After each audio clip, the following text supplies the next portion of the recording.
欢迎收看每日一经济学人，大家好，我是 Leon， 我是 Chester， 这是我们的第15支影片。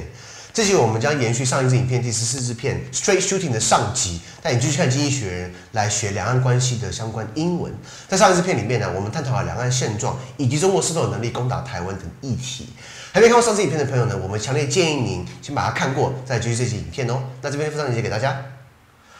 而在这一集的两岸议题之中，我们将深入探讨经济学人眼中台湾的防御准备、美方立场以及相关的英文表述。话不多说，我们直接进入正题。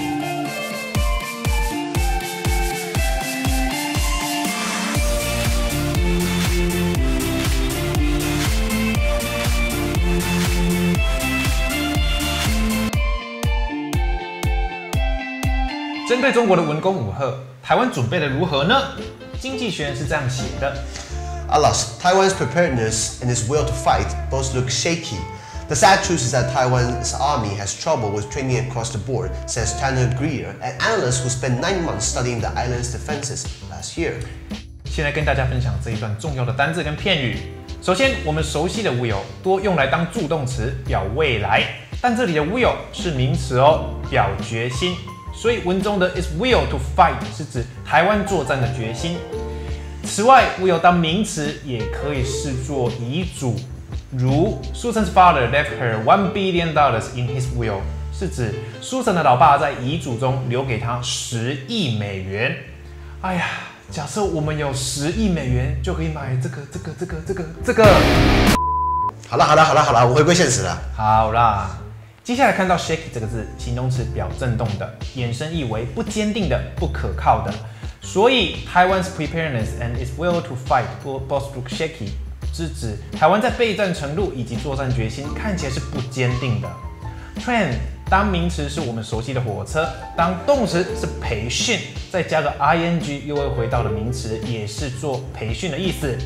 而 across the board 指的是全面性的，所以 Taiwan's army has trouble with training across the board， 是指台湾在军队上全面的培训上是有难度的哦。但为什么啊？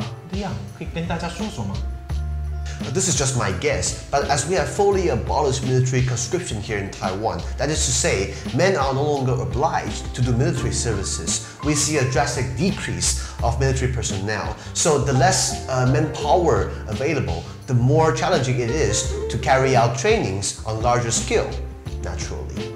OK， 谢谢利昂。除此之外，文中也提到了台湾的备战状况，还有一个问题哦，是什么呢？Well, Mr. Greer says that of 24 conscripts he interviewed, only one was more confident in Taiwan's ability to resist China after going through the conscript system. Less than half of Taiwanese polled in August evinced a willingness to fight if war came. 一样先跟大家聊聊这段的重要单字还有片语。dozen 名词指1打12个，所以文中的 2 dozen 是指2打24个。conscript 名词是指征召的士兵，那 conscript system 呢，也就是所谓的征兵制度。interview 当动词是指对某人进行面试，也可以直接当面试的名词，如工作面试就叫做 job interview。此外，文中的 resist 是动词，指对抗、抵抗的意思。go through 这个片语是经历的意思，因此这段整段的翻译为。国防议题分析家格瑞尔表示，在他访谈的24名义务役士兵中，只有1名士兵对台湾防御抵抗的中国的能力是有信心的。但 Leon， 为什么会有这样的状况啊？Well, I believe this is the problem of the military per se. Look, it's a systemic problem. Huh? The system they're in disappoints people. You may not speak what's on your mind. You practice old-fashioned military skills, which is a complete waste of time. You see bullies happening, but you ignore and hoping that you're not yourself the one being bullied, etc., etc. Of course, these can happen in any countries as well. But in my humble opinion, our government fails to give us real courage and confidence in joining the armed forces. 了解，谢谢利昂。那针对台海关系，美国的立场是什么呢？ Well, the question is whether America has the stomach for this. The conquest of Taiwan will not just dent American prestige, but also expose the outlying islands of Japan, an ally America has pledged to defend. 首先跟大家介绍一个非常有趣的片语哦 I have the stomach for， 直翻是有吃什么什么的胃，但其实不是这个意思，而是有着什么什么的勇气或者是能力。这个片语源自于英国伊丽莎白女王在1988年对英国军队的一段信心喊话。I know I have the body but of a weak and feeble woman, but I have the heart and stomach of a king。也就是我知道我有的是一个柔弱妇女的身躯，但我有的是一个国王般的心还有勇气。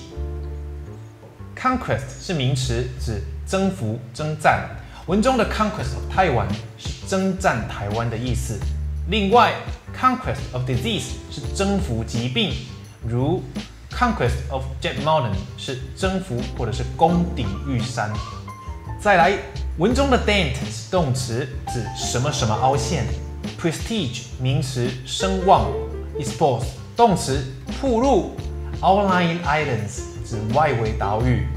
而 be pledged to do something 这个片语是承诺做某事的意思。Defend 动词，防御、防卫。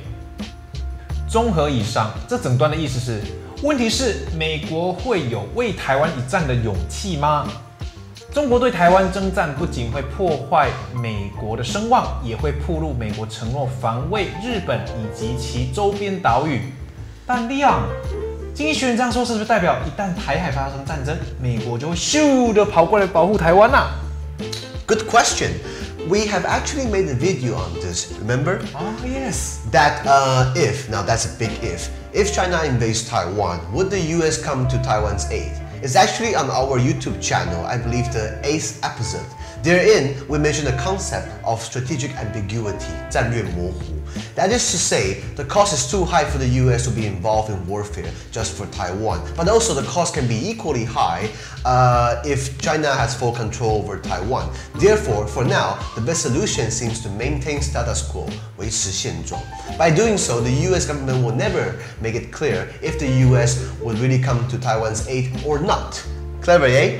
So this also forces China to have its own considerations and reservations. 好的，谢谢李阳的补充哦。那大家如何看待台海关系的呢？认同经济学人对两岸关系的观点吗？请在影片的下方留言，告诉我们你的想法。最后，如果喜欢今天影片，欢迎帮我们按赞、订阅、开小铃铛哦。那么今天每日精选在此告一段落，我们让子弹飞一会儿，下次再见。多金斯。